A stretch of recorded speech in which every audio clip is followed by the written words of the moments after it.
بسم الله الرحمن الرحيم الحمد لله رب العالمين بارئ الخلائق أجمعين باعث الأنبياء والمرسلين ثم الصلاة والسلام على سيدنا ونبينا وحبيب قلوبنا وطبيب نفوسنا وشفيع ذنوبنا أبي القاسم المصطفى محمد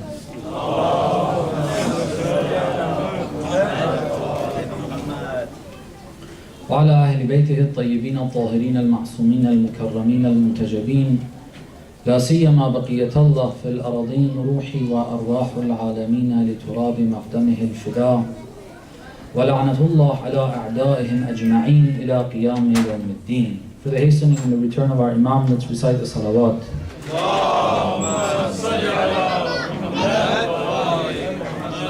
For his health and well-being, let's recite the second one louder.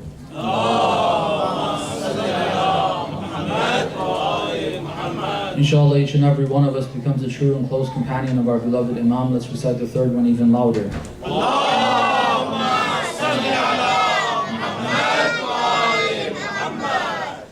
Before we get into the topic that we started last night and continue on, one of the parents wanted me to discuss the importance of prayer for the youth and for the youth to take the prayers seriously. Taking the timing of the prayer seriously. When the time comes in, to be careful of it. You have your devices, and you all have apps. You can figure out what the time comes in. We don't have to go and look somewhere. It's easy to know that, when the time comes in, and also when the time will be up. Considering that important and trying to pray even closer to the beginning of the time. It's not something that we must do right when the time comes in. Maybe a little something you've got to take care of and then engage in prayer, but try to do it closer to the beginning of the time. Don't be careless. We have hadith from the Prophet, from Imam Sadiq, from the rest of the Imams towards the end of their lives. The last recommendation, last advice before they left this world was about prayer. One of the linings is, whoever doesn't take prayer seriously won't receive our shafa. And believe me, we really need that shafa and intercession to be able to enter paradise. Otherwise, we're in deep trouble.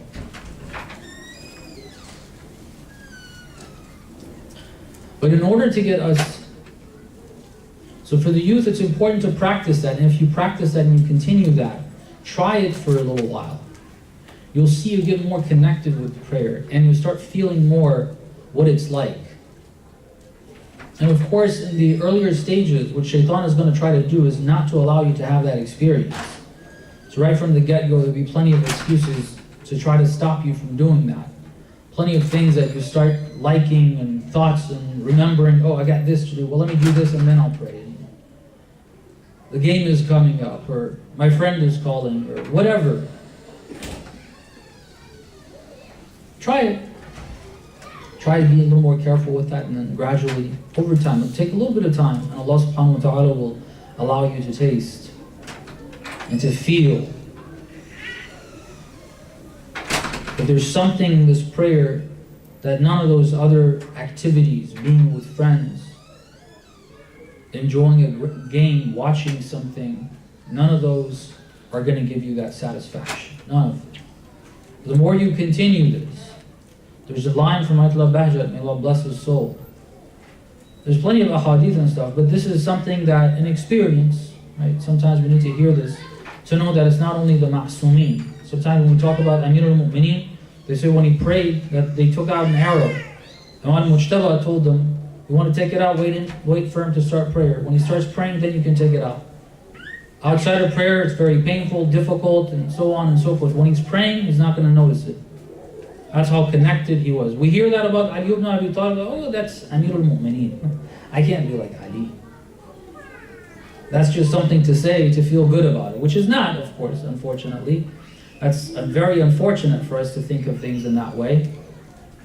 When we hear that about Ali ibn Abi Talib, that should inspire us to try to get as close as possible to that.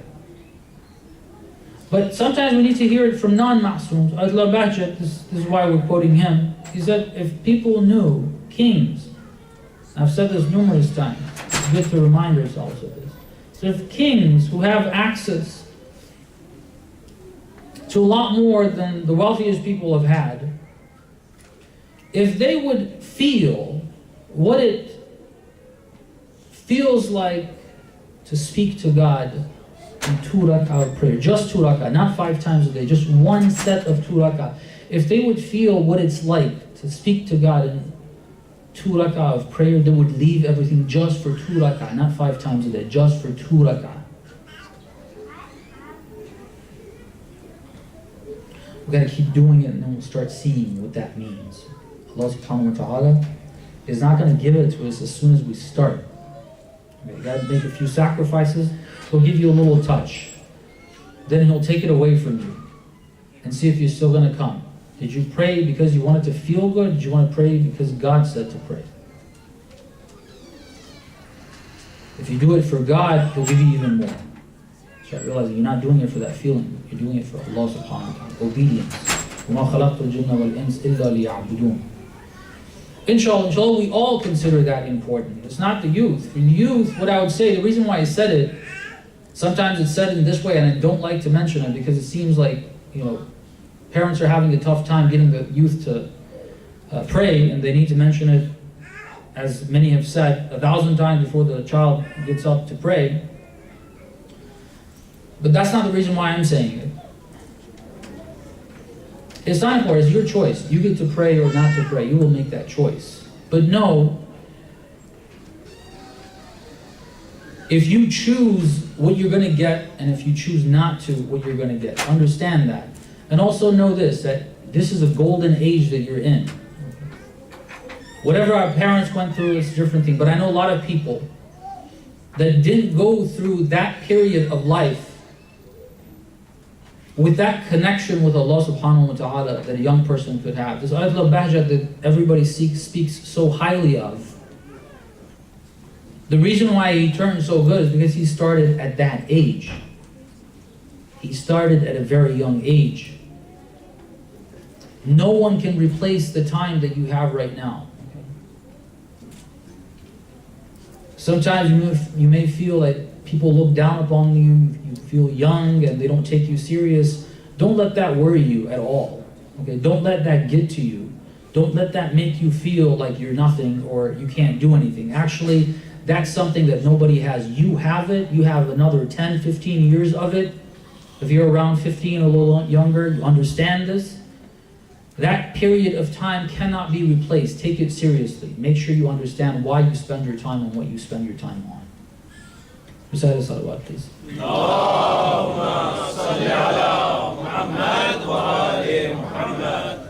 We said that what we will be discussing is to try to get closer to the Imam of our time in the context of Karbala, Imam al-Hussein, through understanding the Quran more, comparing and seeing how Imam al-Hussein in his movement was acting based on Islamic teachings in the Quran, based on divine teachings in the Quran, and those divine teachings are not only for Imam al-Hussein, they're for all of us.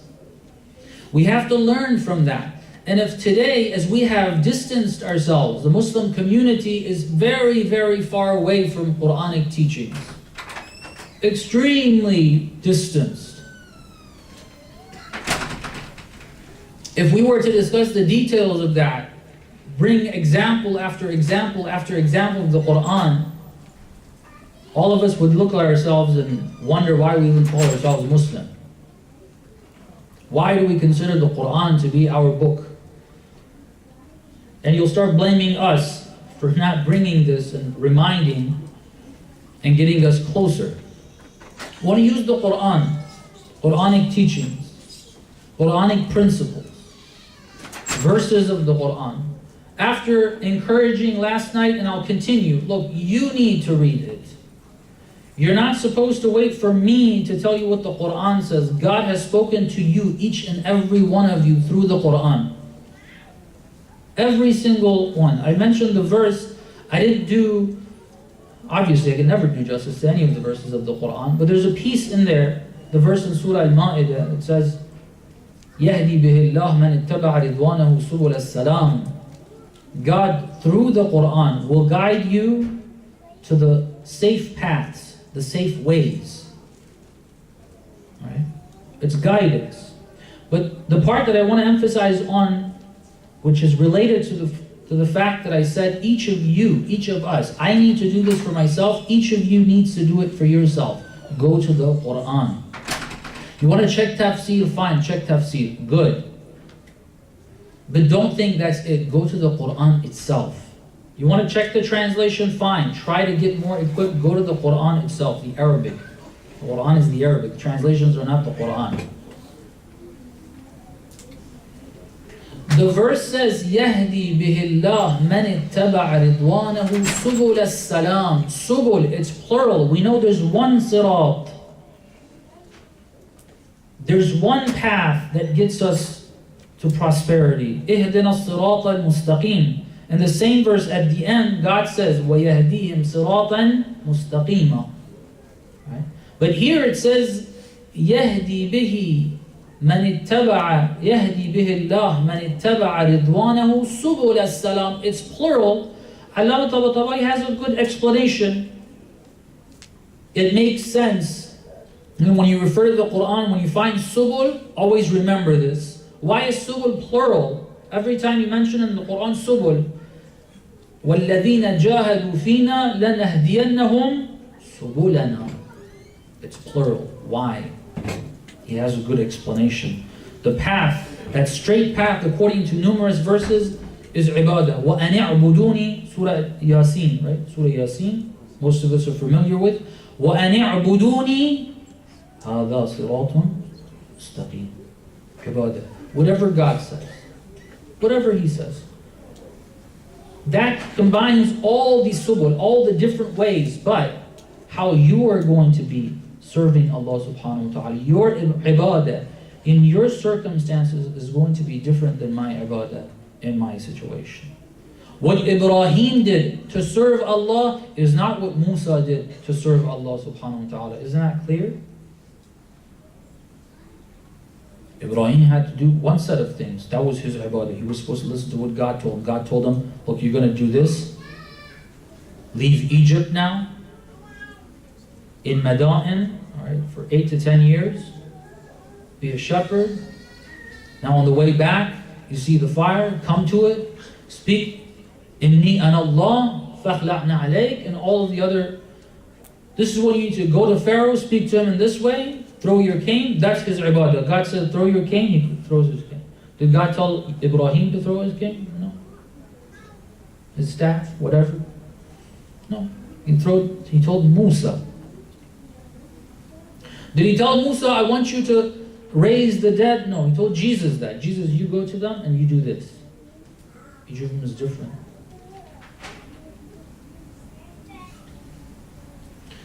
The Risalas, they give you general laws. What's going to apply to you is going to be different than what's going to apply to me.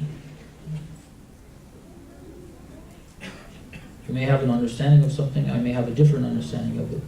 You may be in one situation, one rule applies to you, another rule applies to me. I may be male, one rule applies to me, I may be female, another rule applies to me. What combines all of them? Ibadah of Allah. God told me do this, I do that. I don't say, well, God told him or her to do that. I get concerned and worried about that. No, don't worry about that. Worry about what you're told to do. Now, when you understand this, then it says, when you look at the verse again, يَهْدِي بِهِ اللَّهُ مَنِ اتَّبَعَ رِضْوَانَهُ سُبُلَ السَّلَامِ. It means through the Quran, God will guide you specifically to know what you need to do. That's why you need to go to the Quran. If we don't, we're going to miss out. We have to go to the Quran, each of us. Refer to it ourselves. Recite salawat. Allahumma salli ala Muhammad wa ali Muhammad. Back to Karbala. The Quran, getting closer to the Quran, to Quranic teachings, gets us closer to the Imam of our time. We are, every Muharram, we are getting 1 year closer to the coming of the Imam. And everything tells us that it is very near. Okay, it's in the near future. Inshallah. We were having a discussion after the session last night. We talked about this concept of Bada. Yes, Bada could happen. It could get postponed again. God forbid. But the signs are telling us it's near. God forbid something happens, we fail, as we have in history. It's been the failure of believers. This is documented historically. For another time, we'll discuss it. The coming of the Imam is imminent. It's near. We should see it as such. And we should see ourselves getting closer to the Imam over time. How do we do that? By looking at the Quran, making ourselves better mu'mineen that follow, understand and follow the Quran. And we're using Karbala, inshallah. Imam Hussein's movement. Looking at that, an event that's already passed, an experience that we all are familiar with, asking ourselves questions regarding it, and then going to the Quran, finding why the Imam did something. What's the basis in the Quran? You learn that lesson. You learn that lesson, and you take it, we all take it, inshallah, and try to implement it in our lives. Try to see where that's going to apply. And by the way, a lot of these teachings are not specifically do this or do that. Those are easy ones. When Fajr comes, pray 2 rak'ah prayer. Those are the easy rulings of Islam. There are difficult ones where you have to identify, no, this is my taklif. Like Imam Hussein's movement. Is there anywhere where in the Quran or in any hadith that the Prophet said you need to do this at this time? No. Yes, we have hadith. The Prophet told Imam al-Hussein, this will happen. That's giving news of the future. It wasn't a hukm. It wasn't a command. It was news of his foretelling. There's no command anywhere that says you need to do that. He identified and understood that he needs to do that. Those who followed him understood that they need to follow him and do that. Any teaching that was somewhat like that? Like we mentioned last night, the example, not allowing the kuffar to have authority over believers. And believers not accepting the authority of kuffar. There's a very clear-cut rule in the Holy Quran. Right? But does it do this specifically? No. What that entails, at every time, in every country, every continent, depending on circumstance, that means something. You got to do something or avoid something else. It's not a specific 2 rak'ah prayer at this time. You must make sure that kuffar do not have authority over you and you don't accept the authority of kuffar, and make sure kuffar don't have authority over Muslim lands. You got to do a lot of things. What the believers are doing right now, for instance, in Iraq, if you're following what's going on, and please follow carefully if you are. Sometimes we just pick a little piece here, a little piece there, and we get confused.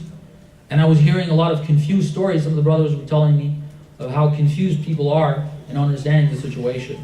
Sometimes we make that mistake. The good believers, which alhamdulillah, we're having more and more of them in Iraq, are very careful of what's happening in the kuffar, wanting to make sure they have more of an authority there, more control, more influence. Alhamdulillah, the believers are making sure that doesn't happen. In every situation, they start plotting something new and they have to go in there and undo that. Alhamdulillah, Allah helps. We're seeing that clearly. They plotted, it was a big plot just recently. Allah subhanahu wa ta'ala helped the believers. You see God's hands in it. You see it. If you don't, open your eyes. Recite another salawat, please.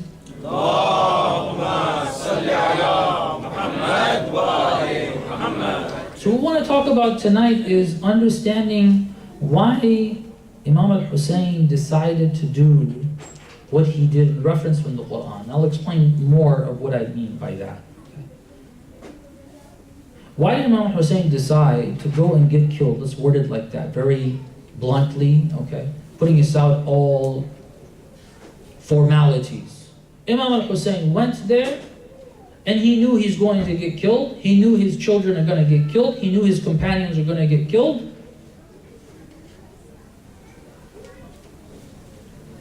He said, I want to correct the ummah on the religion of my grandfather. I want to make corrections. How can you make corrections if you're not there? Just imagine yourself, right? Just think about this in a serious way, in a real manner. A lot of times we don't do that. When we look at history, when we look at the movement of Imam al-Hussein, we're just told that, oh, this is such a sacred thing, and we just look at it as such a sacred thing. You need to cry about it, we need to cry about it. So we mention it, and then we cry about it, mention it, cry about it, mention it, cry about it. Okay, so what actually happened? Does that mean we have to do that? Are there cases where we need to do that? What are those cases? Why would a person have an uprising? Just imagine, right? In this country, some person that starts believing that they need to, I don't know, they're waiting for Jesus, and in order to do that, they need to bring down some government. And then they just decide, all right, we're going to go with family, children, everybody. They go out there like, oh, we're going to do this. People come, and then people don't show up. We're going to do this to the end. We're going to do this to the end, and then they get massacred. You're watching this. You're like, yeah, that was a tyrant. But why did you do that? Isn't that how you would respond to that? So why the heck did you do that? You just had everybody massacred there. You should have been more wise. That's how any one of you would have responded. If you wouldn't have been told, Imam Hussein is the grandson of the Prophet, he's an Imam, what he does is right, and you would have actually carefully looked at that history, you would have wondered, why did Imam Hussein do this?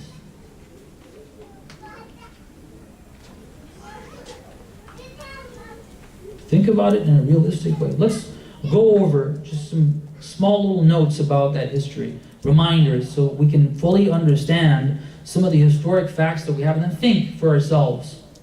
If we would have been there, well, we would have said, okay, yeah, it's correct, let's join Imam al-Hussein. Especially the ones who joined last minute, or the ones who were there and then they remained with the Imam. Or would we have said, you know what, would have been the ones that go to Imam Hussein and say, Ya Hussein, you know, it was good, thank you, but I think we better stop now. So the Imam, the way we understand it, because unfortunately we think that the chapter of history of Karbala starts when Muawiyah died. Everybody opens that chapter, Muawiyah died, this happened, this person was sent to Medina, that you take the allegiance of Hussein ibn Ali and these other individuals, and if they don't pledge allegiance, behead them right there. And that's where the history, any of these history books, starts there. When we started, we just read it from there. We don't know the background of that. There's a lot of background. But let's just start there. Imam al-Hussein says, okay, I'm not going to pledge allegiance to this person. This is towards the end of Rajab, the last couple days of Rajab. You have the month of Sha'ban, Ramadan, Shawwal, the Qa'dah, the Hajjah. 9th of the Hajjah, he starts moving towards Karbala. Between the end of Rajab, it took him a few days to get to Mecca. Sha'ban, Ramadan, Shawwal, the Qa'dah, he's talking to people. Especially post-Ramadan, people gradually start coming for Hajj. They start arriving there.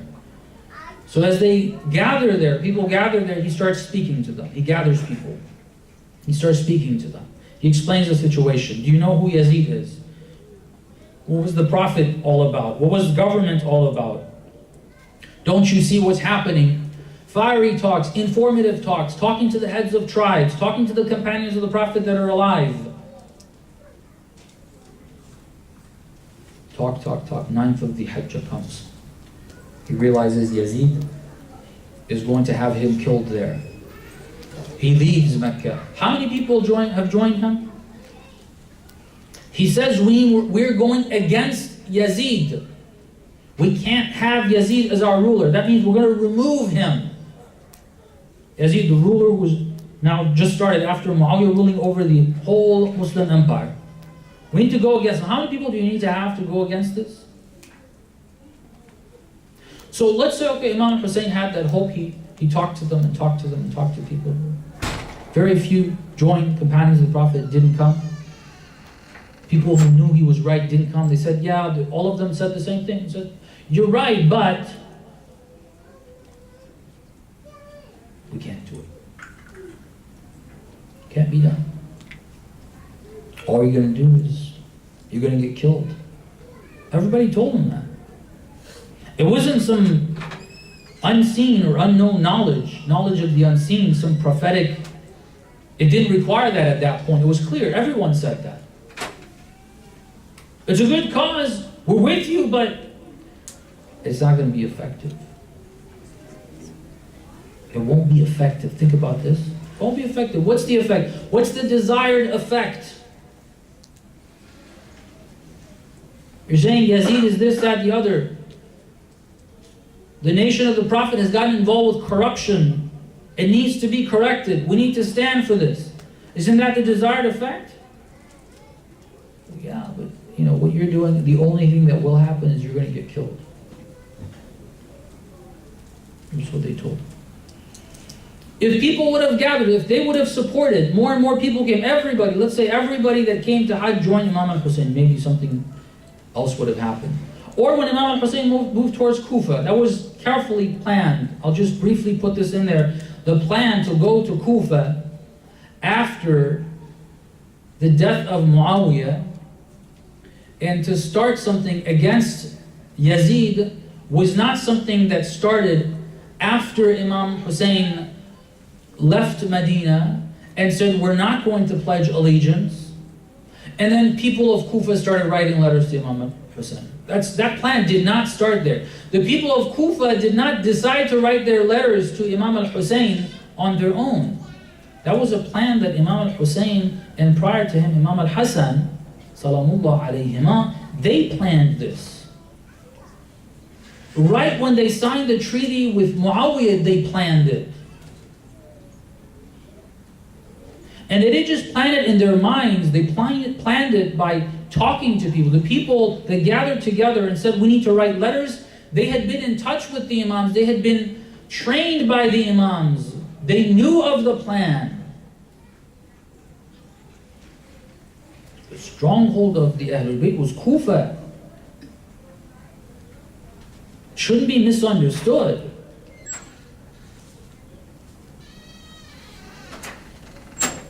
So Imam Hussein has these people in Kufa, and he thinks, okay, people in Mecca didn't come, we spread the news, we spread information. 9th of the Hajj, they're going to kill us. All right, we'll go towards Kufa. We have supporters in Kufa.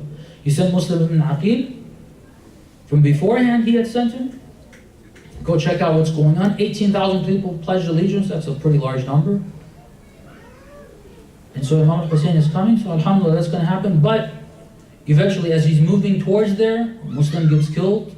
People are afraid. Ubaydullah bin Ziyad is in, he's ruthless, everybody's freaking out, they're spreading lies, there's misinformation, they're saying an army is coming from Sham, people are afraid, people are being bribed, heads of tribes who had pledged are now working for the other side. Imam Hussein keeps going. Why? Why? Does it make sense?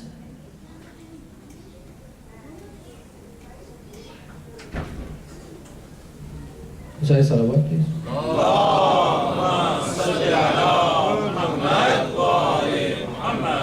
How does it make sense? How does it make sense? We should not think, another misconception, another confusion that causes us not to be able to take Imam al-Hussein as a role model. Say, oh, they knew things of the unseen that we don't know. Well, that means that whatever they did is irrelevant to us. We just praise them, great people, but none of that is relevant to me because they knew things I don't know. Is that how it works? That means just forget analyzing history. Forget about thinking about what happened. Forget about looking at the decisions of Imam al-Hussein. Then why did God say in the Quran that the Prophet is an uswa? Everything he does is a role model. And according to the ahadith, every single one of the ma'sumeen is a role model. That means every little thing they did is something for us to learn from. When we think this way, where we think that, oh, there was something there that we don't know of, we shut that door, that means we can't use them as role models. No, that's not how it works. How did it make sense for Imam al-Hussein to keep going. And then, one other point to help us understand this is, we need to understand that there were people that were with Imam al-Hussein, and they understood. It's not like Imam al-Hussein told them, look, I don't need you to understand. You guys don't understand. Don't get involved in this. You have to listen to me because I'm your Imam. I don't find any type of that language anywhere in history. It's nowhere to be found. Imam al-Hussein explained, this is why we need to stand. His sermons are his reasons. He expected people to hear the sermon and get convinced to come.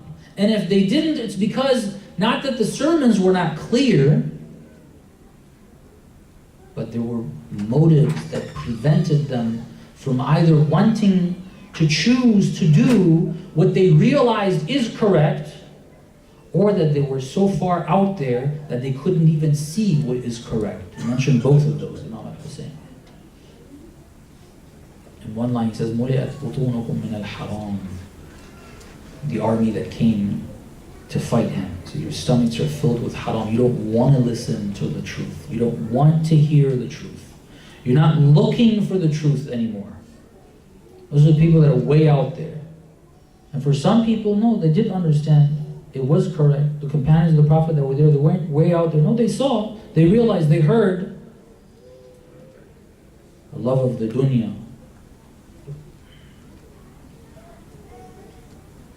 They knew what the consequences were. The Imam explained. The desired effect, he says, was to correct the path that the Ummah of the Prophet has taken. They had sidetracked and they had gotten so far away that if somebody didn't do something about this, Islam as we know it would no longer have existed. You recognize that? Something needs to be done. And that thing that needs to be done is not with talking, because he talked, another thing that we don't read. You think Imam al-Hussein was silent during the time of Muawiyah? Imam al-Hussein signed a treaty with Muawiyah, during your time we will not fight you for government, and he kept his word. Just like Imam al-Hassan did. We won't fight you for government. They didn't. Well, you think they were silent? No, they spoke. They spoke. He could have continued just speaking afterwards, but no, that wasn't going to do it. He had to rise against the government. One of two things is going to happen. Either people are going to join, and we will continue. We will start somewhere, take control of that region, Kufa specifically, and then the rest of Iraq, because they were followers of the Ahlul Bayt. What we mean by Iraq then was Iraqain, Kufa and Basra, mainly. If they join, if they help, if they come forward, then we'll take that region. Then eventually we'll grow bigger and bigger. We'll make sure we get rid of Yazid, and you have the government of the Ahlul Bayt established. And according to the Ahadith, if people would have joined, that would have happened in the year 70 after the Hijrah, about 10 years after the Imam started that. That's one. If that happens, then we go that way. If they don't, what happens? The Imam saw, if we continue, if we remain silent, we were going to get killed anyway. Because Yazid is not the type of person that's going to allow for the talks. If we say we give up, we're going to get killed, one way or another, without an uprising. And think about what that's going to do. The end of Islam. We didn't even speak out, got killed, everything's done. But we stand.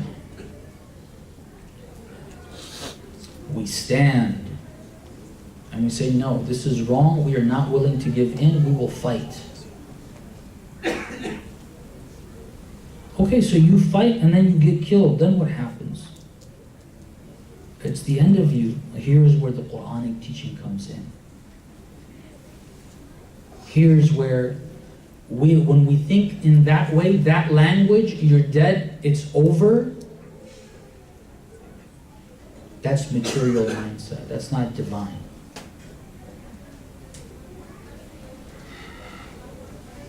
When you think that my efforts are going to be bearing fruit during my time based on what I do, I decide the effects, that's when I'm thinking material.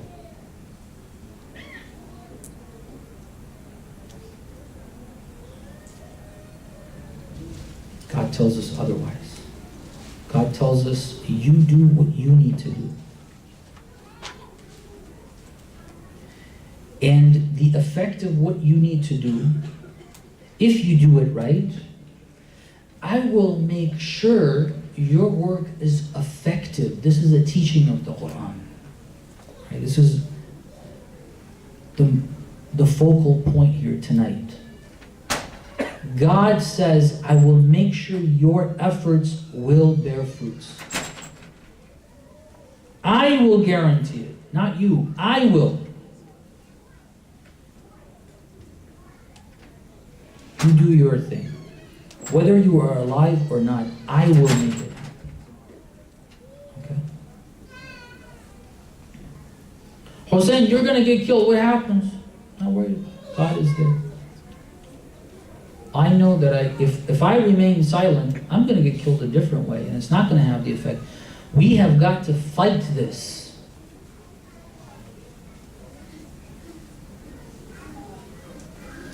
It's going to continue in what way? God's going to do.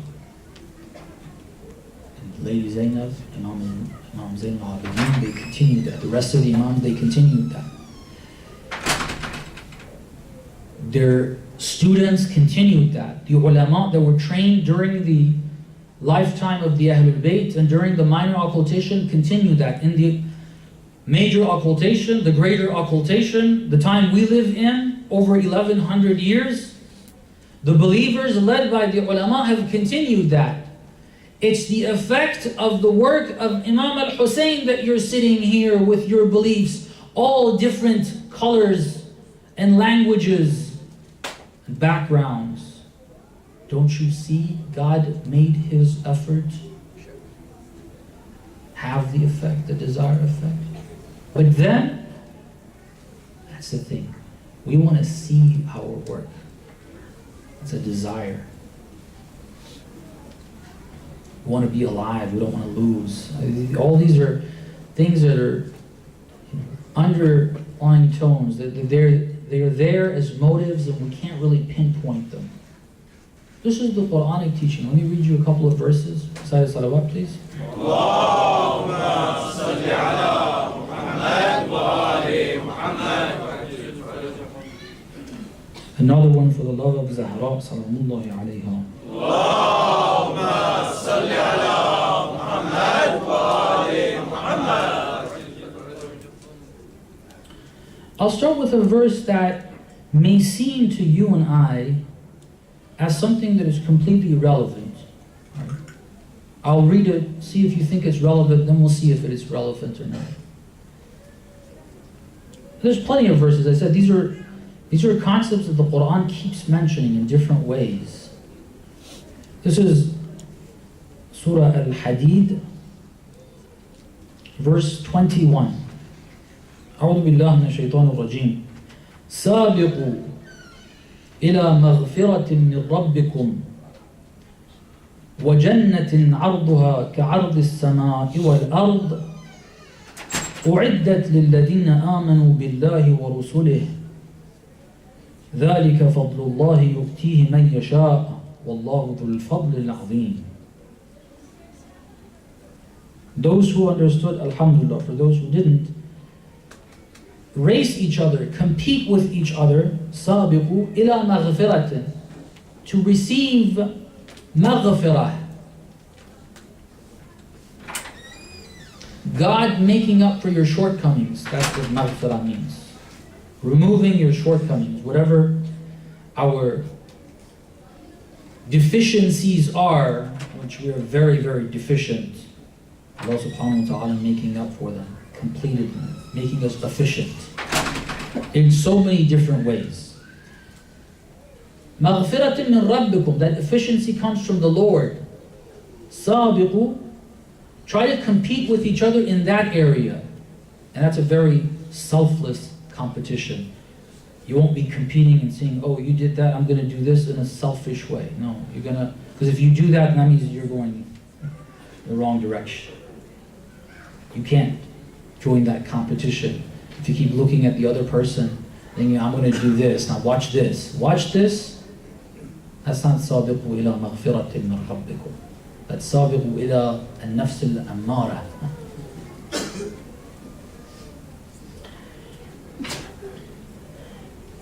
Race each other, compete with each other to get to maghfirah from your Lord. وَجَنَّةٍ, in a garden, عَرْضُهَا كَعَرْضِ السَّمَاءِ وَالْأَرْضِ, the width of which, the vastness of which, is the width of the heaven and the earth put together. أُعِدَّتْ, it's been prepared لِلَّذِينَ آمَنُوا, for those who believe in God and His messengers. ذَلِكَ فَضْلُ اللَّهِ يُؤْتِيهِ مَنْ يَشَاءُ. That is God's bounty that He will grant to whomever He wishes. وَاللَّهُ ذُو الْفَضْلِ الْعَظِيمِ. God is of great bounty.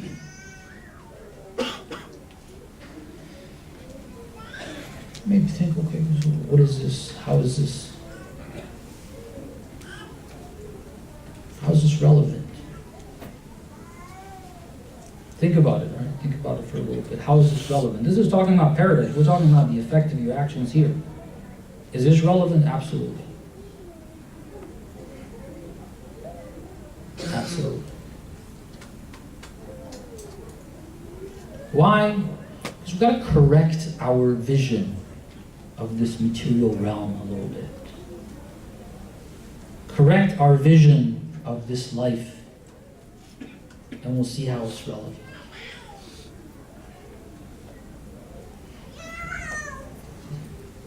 What's the purpose of this life? Think about these things. Well, very briefly I'll mention.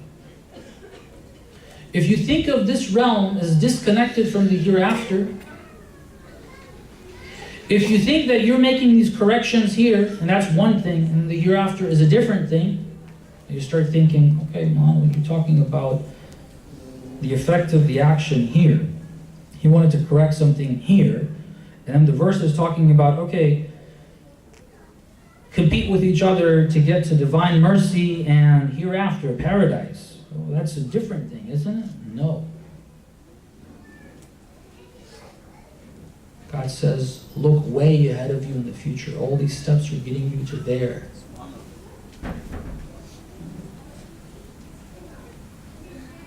Correcting this religion here is for that.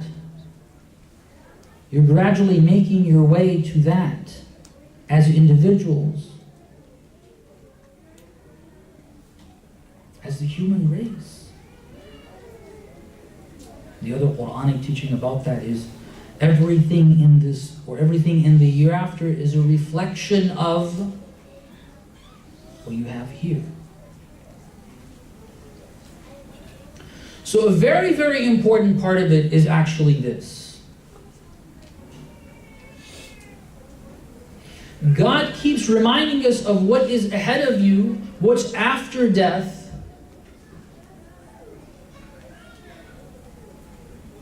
That reminder is very important. I'll give you an example. I hope it makes sense. It helps us understand this. Sometimes when you're dealing, if you're an athlete, there's different examples. You can give schooling as an example if you're preparing for exams in, let's say, high school.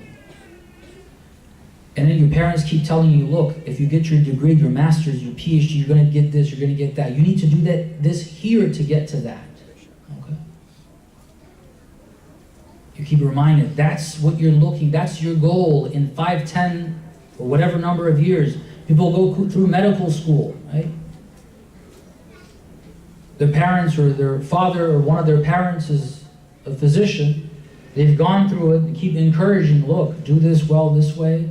This is how you're going to get this. And when they get tired, or they have one failure, or they think all odds are against them, they want to give them encouragement. They want to make them realize or how important what they're doing is, they keep reminding them, look, that's what you're going to get to. And you look ahead of you, like, okay. You get motivated and you start working hard again. If you're an athlete, you're preparing, you get down, you have setbacks. You time yourself, you're not fast enough, or whatever it is. You didn't lift enough. Then you're preparing for a tournament, and then if you do that, then the next stage of it, you're looking way ahead of you. Those are the people, the ones who look way ahead of them, are the ones who do the steps right here and now. When they need to take these steps now, they do them right, they get there. Those who are not looking that far ahead, they're just looking just a few steps ahead of them. They're never going to make it up there. Never.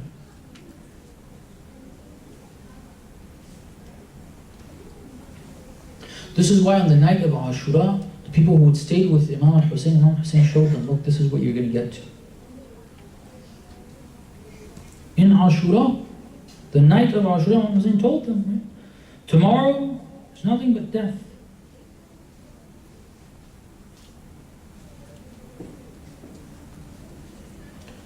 Your efforts are effective. You are moving for yourself and for everybody else to move as many people as we can to that. That's the end goal. Establish the government of the Ahlul Bayt. What for? To get more people to that. Otherwise, all civilization is going to come to an end. The 12th Imam is going to come when? At the end of history. There's been thousands of years. He's going to come, according to some ahadith, okay, 300 years before the end of it. So right at the end, so is it that important? God just ended to start? No. Whatever you do here has the impact. The desired impact there is going to be built from here, and what you do here. Whoever joins the efforts of the Imam of our time, so what happens if you die before the Imam comes? We didn't get it? Why did the ahadith say that the person who is an actual muntadir during the time of the occultation, it's like the one who was in the fustat of the Imam, the commanding tent of the Imams? Why do you have that?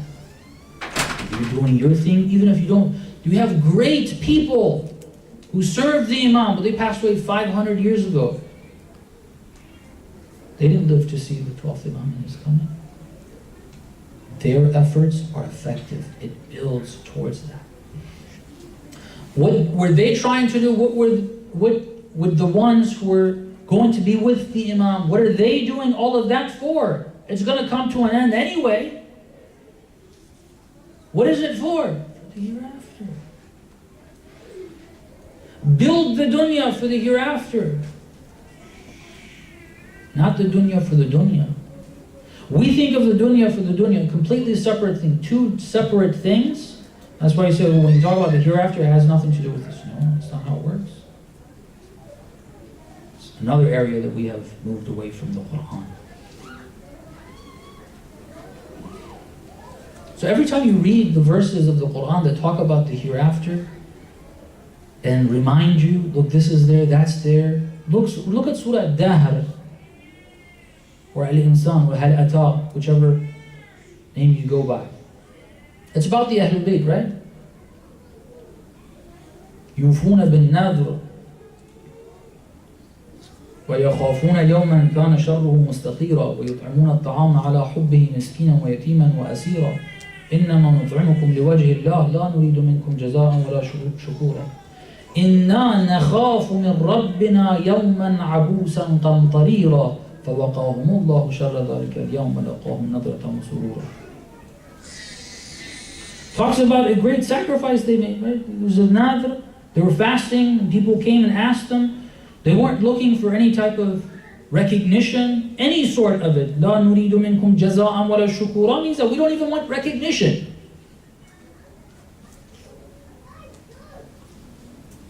What did God tell them? God revealed this surah. The Prophet came to them and said, what have you guys been up to? I received this chapter, and he came to know what's going on. He told him.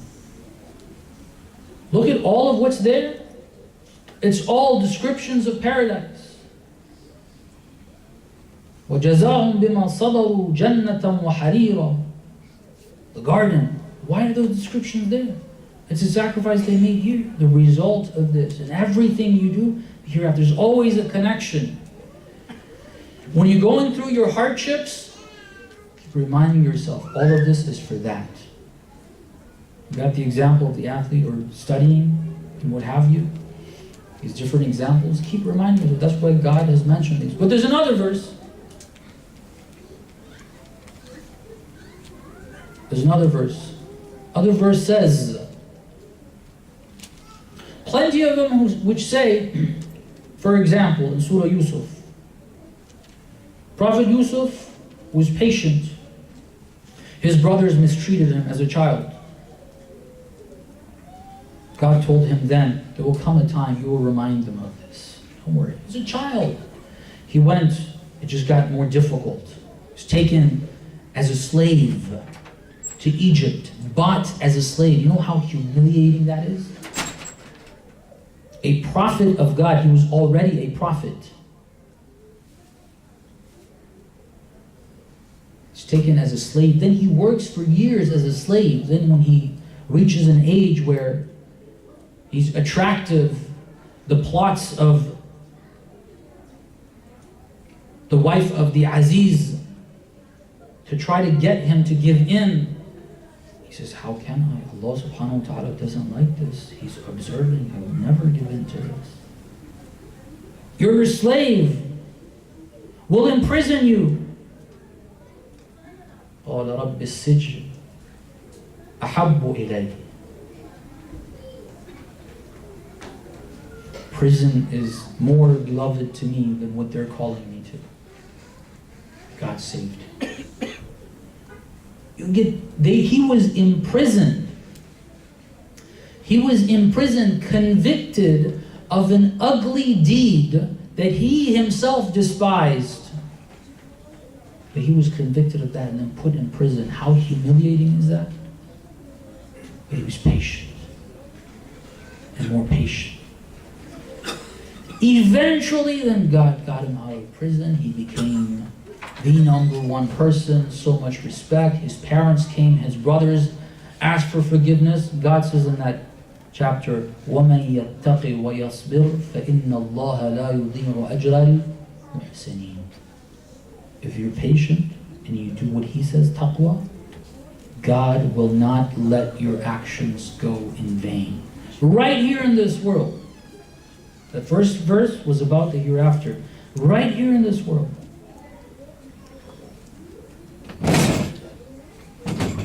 Recite salawat, please.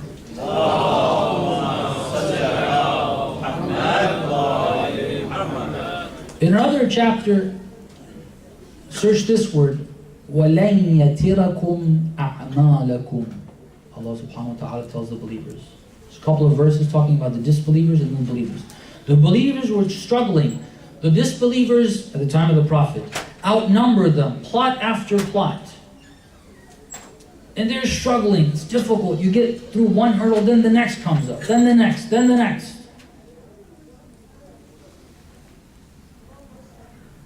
God tells the believers, don't worry.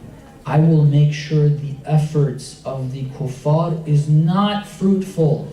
I will guarantee. I will make sure their efforts aren't fruitful. On the other hand, وَلَنْ يَتِرَكُمْ أَعْمَالَكُمْ. He will not allow for your actions to go in vain. Right here. I will guarantee. He says, I will guarantee. Right here in this dunya. If you worked towards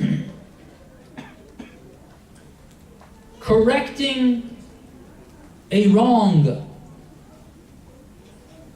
creating a better environment, a more divine environment, stopping oppression, if you work towards it and you paid the price, because God will put you in a situation that you will have to pay a price. That's why it says, وَمَنْ يَتَّقِ وَيَصْبِرْ. If you have taqwa and you have patience, make the sacrifice, you keep going. That's what patience is. Patience isn't hushing up and not doing anything. No, it's taking the hardship and continuing onwards. If you do that, it will be effective. You need to be 110% certain. This is the most important thing here. Imam al-Hussein was 110% certain his attempt to correct the corruptions and the wrongs in the ummah of the Prophet will most definitely be effective. That's why he moved forward, based on what God said it will. It's zero doubt. Zero. That's why he said, if it requires the swords to take me on, then no swords take me. Certain. 110%. Zero doubt. You have to believe this. If you want to get close to the Imam of our time, this Quranic teaching is most definitely necessary for you. Without this, you cannot take the difficulties of being a companion of the Imam of our time.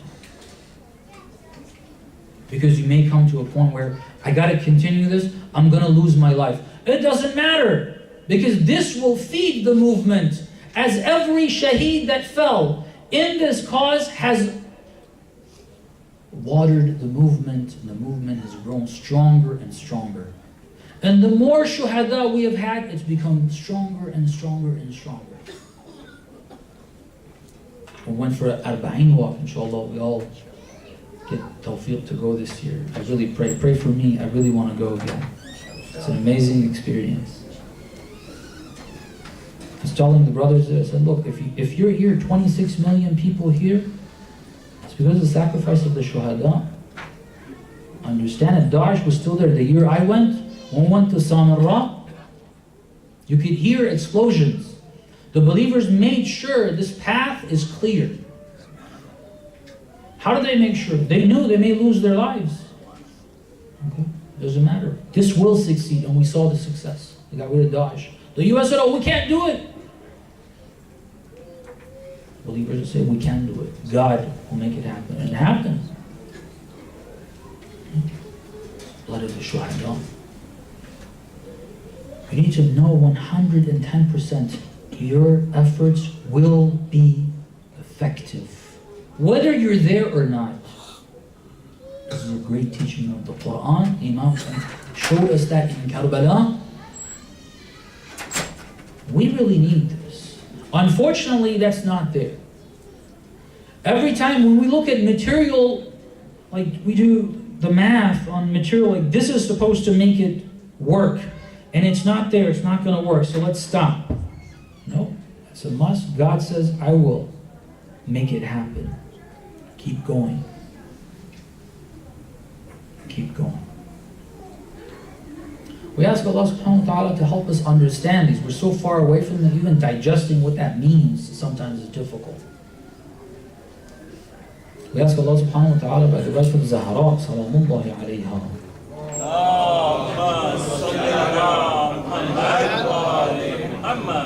to help us understand this, and after we've understood it, to be able to implement it. Those difficult times, when we have to make those difficult choices, Shaitan doesn't come into us and remind us of something material to make us neglect this teaching we learned tonight. Inshallah. Sallallahu alayka ya Aba Abdullah. Sallallahu alayka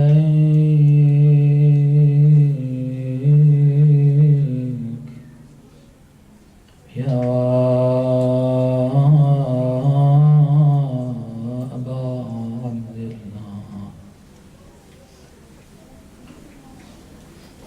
sallallahu alayk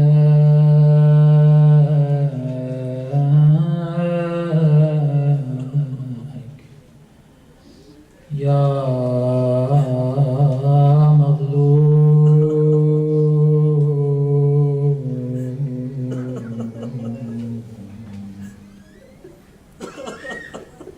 Sallallahu alayk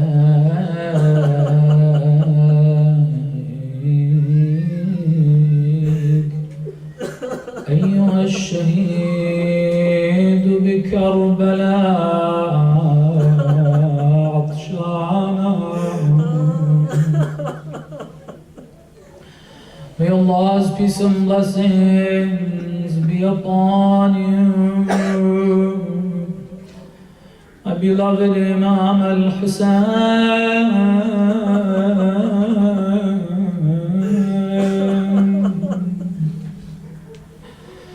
my beloved oppressed Imam, the Imam that was slaughtered by the shores of the Euphrates, while his mouth was dry and thirst. روحي لك الفداء يا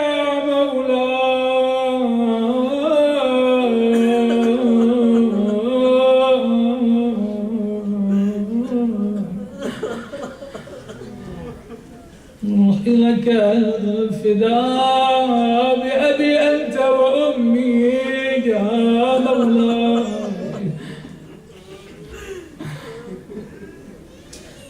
Allah sacrificed me for Imam al-Hujjah.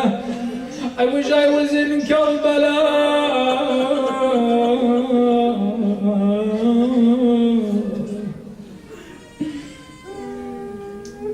I want to remember Muslim, the first, or one of the first of the Shuhada of Karbala.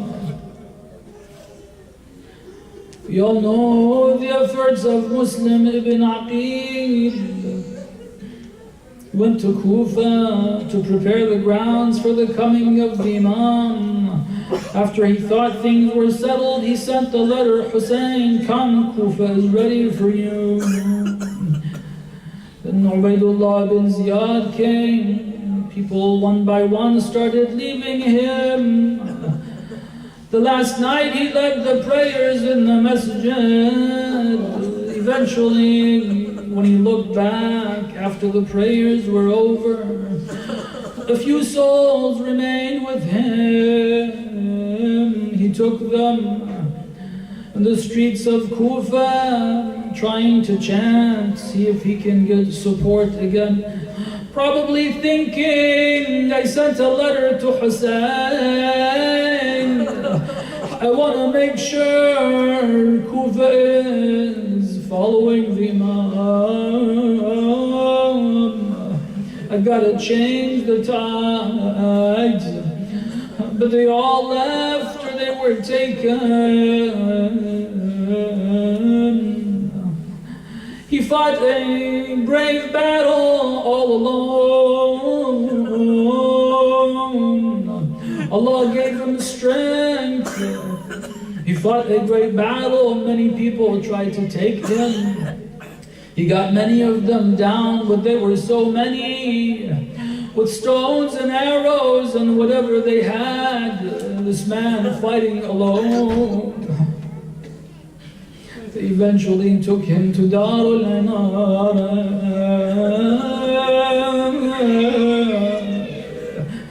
You all know the story. I think when he lost his head above Darul Imara, he was happy. At least I won't see those days. Probably when they were taking him up there, he was thinking, oh Hussein, I wish I could write you another letter. Don't come to Kufa. You have many people that are buying swords to come and fight you. Hussein, these people are not loyal to you.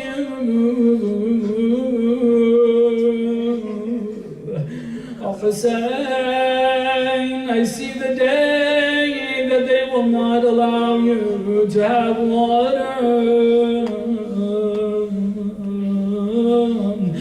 When Imam al-Hussein got the news that Muslim had been martyred in Kufa.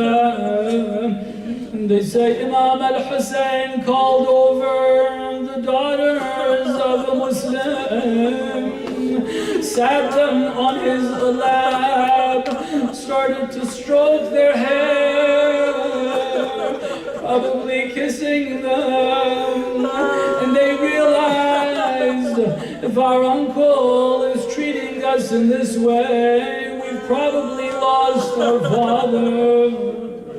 Ya Aba Abdullah, how nice of you to treat the orphans of Muslim. But Ya Hussein, where were you after Ashura? How did they treat your daughters? They ripped off the earrings from their ears, snatched their hijabs from their heads. Imagine that scene, Ya Abdullah. There was no one to sit Sukaina down on their laps. There was no one to stroke her hair. ألا لعنة الله على القوم الظالمين وسيعلم الذين ظلموا أي منقلب ينقلبون. اللهم إنا نسألك وندعوك باسمك العظيم الأعظم الزهراء وأبيها وبعلها وبنيها والسر المستودع فيها بك يا الله يا الله يا الله يا الله يا الله يا الله يا الله يا الله يا الله يا الله يا رحمن يا رحيم يا مقلب القلوب ثبت قلوبنا على دينك وعلى محبة أوليائك. O Allah, hasten the return of our Imam. O Allah, help us become his true and close companions. O Allah, help and protect all those helping the cause of Islam, especially those who are putting their lives on the line in the various countries, in the Muslim lands and outside. O Allah, especially protect the ulama, the true ulama that are leading this, that have put their lives on the line before everyone else.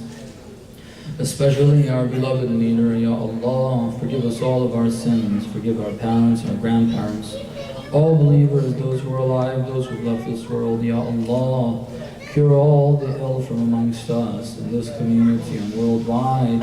Relieve all those who are suffering from hardships, especially those suffering from oppression. O Allah, by the rights of the Imam of our time, relieve all the people of the world of the oppressions they're facing. The Nabi wa alih rahim Allah man qara al-Fatihata ma'a as-salawat.